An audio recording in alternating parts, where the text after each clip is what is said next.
नमस्कार. मी Shridhar Kulkarni, MP registered mutual fund distributor.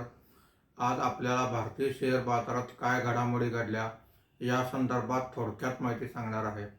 आज सकाळी शेअर मार्केट झाल्यापासून सेन्सेक्स हा स्थिर होता.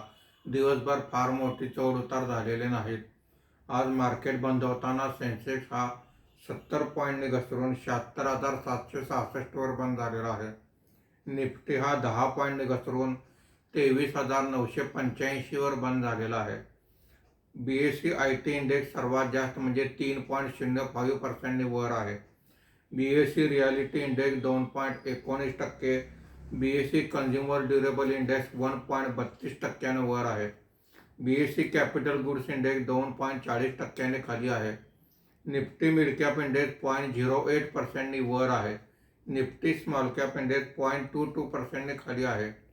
आजच्या कामकाजामध्ये निफ्टीमध्ये वाढलेले मुख्य शेअर्स पुढील प्रमाणे: TCS 4.46%, इटर्नल 4.23%, टेक महिंद्रा 3.82% अशी वाढ आहे. आज निफ्टीमध्ये घसरलेले मुख्य शेअर्स पुढील प्रमाणे: HUL 6.99%, Bharat Electronics 4.46%, Coal India 4.6% असे घसरण आहे.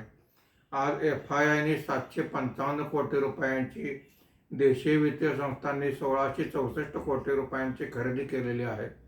रुपया 4 पैसे मजबूत झालेला आहे. धन्यवाद.